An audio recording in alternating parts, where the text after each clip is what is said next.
Oh, hi there. I'm Musty Hobbit, and there's nothing that a hobbit loves more than another helping of Second Breakfast, so welcome back.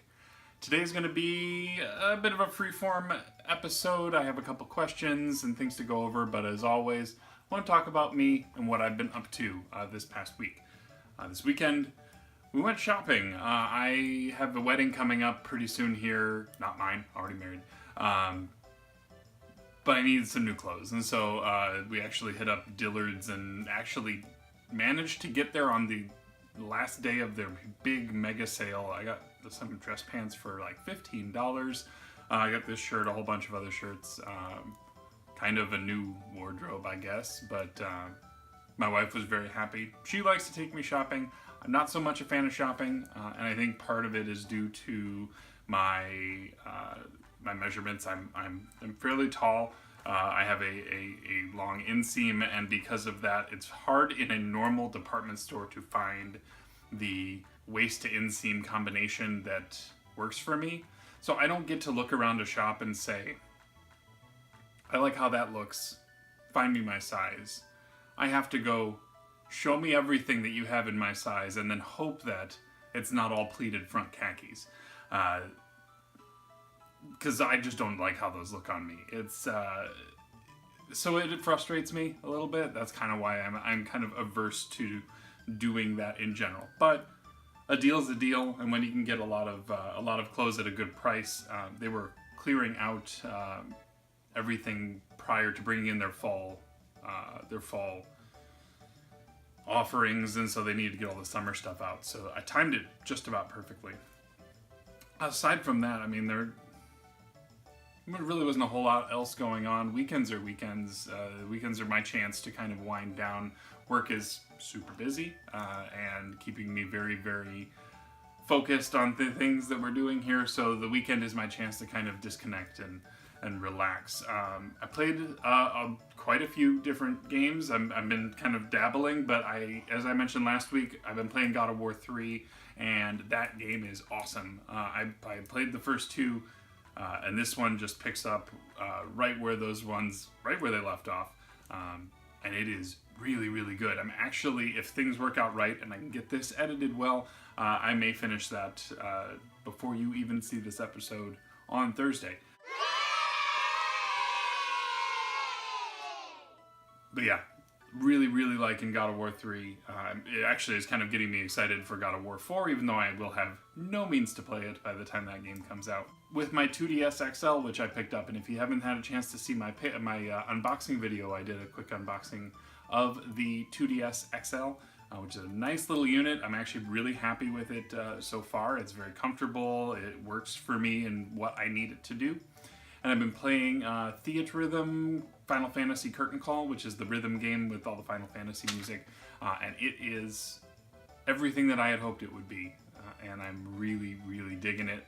You know, if I usually will sit around and just listen to that music anyways, so being able to be involved and active in it and kind of watch these kind of cute cartoony versions of my favorite characters fighting cute cartoony versions of some of the best enemies from the series is really, really cool. And so I'm digging that. I think I may put that one toward my CCABC.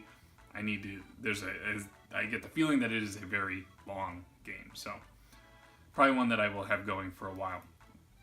I will be starting Journey pretty soon here. That is the new Cartridge Club Game of the Month. So if you did not know, this is the final month for the 4th season of the Cartridge Club. And so they are playing Journey. And so I am very much looking forward to that. Again, if I can clear God of War, then Journey seems like the next best step. But by this time next week, I would hope to have both of those finished. And I've been playing Splatoon 2. I picked that up when it launched. I didn't have it pre-ordered, but I kind of got caught up in the hype and wanted to be part of that initial wave, and it is not disappointing me at all. It is my only complaint thus far is some of the connection stability issues. I don't know if it's the fact that my router is rooms away, but it's frustrating a little bit when you're in the middle of a match or you're at the end of the match and all of a sudden you drop and you basically lose experience that you had during that time. And, you may let down your team, even though sometimes a team of 3 can still beat a team of 4. I can prove it. And aside from that, I've really been just kind of wrapped up in prep for both this wedding that I'm going to this weekend and then Barry the following weekend. And I'm getting myself put together as far as what I'm bringing, what I am looking for, getting my lists together. You guys know I like to put together wants lists. This is kind of a staple for an event for me. There's just so much that I want to be able to do and so many people that I'm looking forward to seeing. I am so excited for this trip, and it could not come at a better time. And I'm really looking forward even to the drive both ways. I am riding up with the Q Dogs and Rocket Sauce. Other thing I did this weekend was I guested on RetroPixel's July podcast. So he releases a podcast every month, and I was on the episode that released on Monday night, really late. We talked about the SNES Classic, and that's so the big pre-order fiasco, which is again shifted again. I'm not going to talk about it. You should go listen to it if you want to hear my thoughts on that whole thing there. Talked about Microsoft Paint and ThinkGeek and things like that. So check out the podcast. James is great to listen to, and I enjoyed being a guest. So thank you again, James, for asking me to be on. So let's go into questions. I actually had 2 questions come in from someone who had watched last week's episode.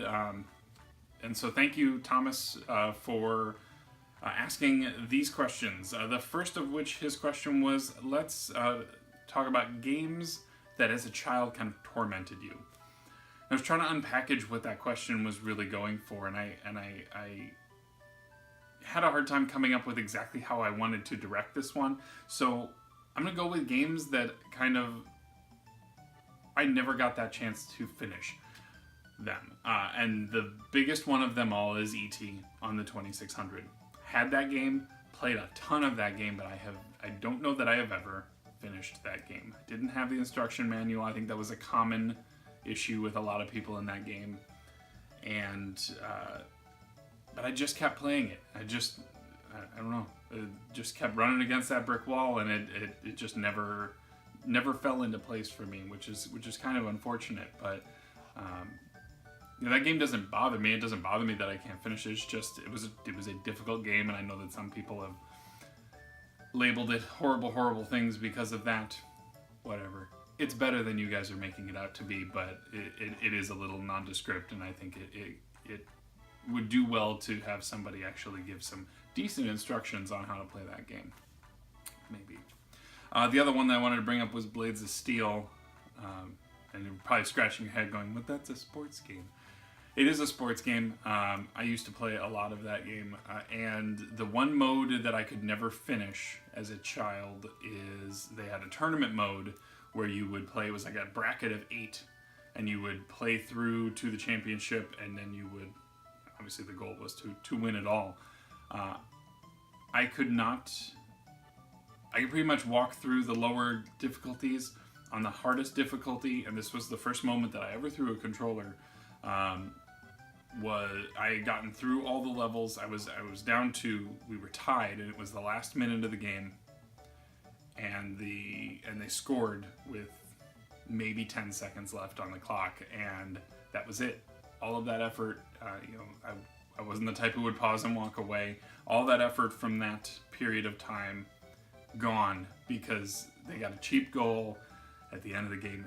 It frustrated me so much, and I really haven't made another run at that since that point, but that was something I had felt like I had perfected my play on that when I was a kid, and to this day maybe I'm a little shell-shocked from that or something, but that game was, at least that difficulty on that mode, something about it is just, you have to be flawless, otherwise they are going to take advantage of you.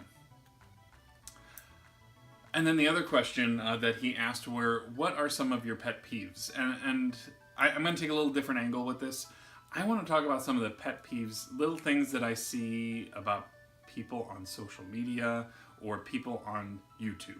Just little things that I just kind of irk me a little bit. Two things that kind of bug me about people on social media or people on YouTube. And one of them is, I think some people apologize too much. I think there are some people who they try to stick to a schedule, and the moment that they're short on that schedule, they're apologizing about it. And I think that deep down, if you just focus that effort of apologizing into finishing what you're trying to do, I don't think that there's that many people who are going to be as concerned. I realize that the YouTube and kind of that social media thing has a very time-bound focus to it, and so if you're not out on time, then people are going to be unhappy about it, or people kind of set their watch to being able to listen to your stuff. But then belaboring the point by just calling out the fact that it was late again. Not everybody is that. Not everybody is a moment one listener. There are some people who don't get to your video for a week, 2 weeks. There's some people who binge it a month later, and that's okay. But don't tell that person and use that person's time by apologizing for something that, maybe I was an hour behind what I intended. It happens. We understand. At least most of us should understand. The other thing that irks me just a little bit, and then we'll move on because I don't want to get too negative here, but there are some people who beg for conflict in that they will make a statement that is unpopular or a statement that is bound to infuriate some, and then they ask for conflict. Why? What's the point? Why? I don't even know that I really want to discuss this one. I think I just want to bring up that it bugs me when there are people who call for that type of conflict. So if you are like that and that is how you want to spend your day, asking for people to argue with you, sorry. I probably won't interact with you a whole lot if that's the case. There are perfectly good ways to have a healthy discussion about any topic, but to just go out there and be like, come at me fanboys, I have a problem with that. It's just annoying. So thank you again, Thomas, for the questions. And again, if you have questions, feel free to either leave them in the comments below, or you can reach out to me using the hashtag #ToBeAnswers, and I will be happy to answer those in a future episode. And I want to give a huge thank you to PolyKill. Trav and Jake, I've been listening to you guys since you kind of came into the Cartridge Club family, and I absolutely adore your show and the quality that you guys put together. Out of nowhere today, I assume it was Travis, it may have been Jake, put out a tweet saying, it's bothering me that Musty is at 196 subs on YouTube, let's get him to 200. And it happened in 5 minutes. So I don't know how to thank you enough. Whichever one of you it was, thank you. I don't ask for subs. I'm not usually the type who's really pushing for that. I tend to like to grow organically. It makes my subs stickier. I don't tend to get the people who show up and then disappear. If you're one of those people and now you're unsubbing for me, sorry. It was nice to see you. Hopefully you'll come back sometime in the future. But I don't like to just push for subs for the purpose of subs. If you guys want to watch, you can watch. You're not, but I'm not going to beg to get people to click a button that says they want to hear from me. But I appreciate every one of you who does. And so, again, thank you for those of you who do sub, who do watch on a regular basis. Thank you to PolyKill for putting the word out like that. I totally was not expecting it, and it came during my lunch break, and so it was nice to be able to watch that happen. And for those of you who don't know that PolyKill has more than just their podcast, I would encourage you to go check out their YouTube channel as well. They do put video versions of their podcasts up, and that includes when they have guests. I think they try and find a way to involve the guests' video if at all possible. At least I know they did that when P1 was the guest. But They do some fun other things as well. Today I watched, they've been doing this thing called Premeditated, which is kind of the few minutes before an episode, watching them kind of get warmed up. And Travis's vocal exercises are hilarious. Go check it out and sub to them. Tell them why they should continue to put out more videos, and encourage them to do that, because they are funny guys. Again, thanks PolyKill, thank you James for having me on the podcast, and thank you for watching, and thank you for subscribing. I enjoy making these videos, and I put out Second Breakfast every Thursday. I would subscribe now because we have berry coverage coming. I don't know yet what berry's going to look like. We're kind of discussing what it is that we want to have come out of the event and the whole weekend that is framed around this one very small event. And so I'm intrigued as to what may come out, and so I would encourage you to subscribe and keep an eye out. There's stuff coming, I promise.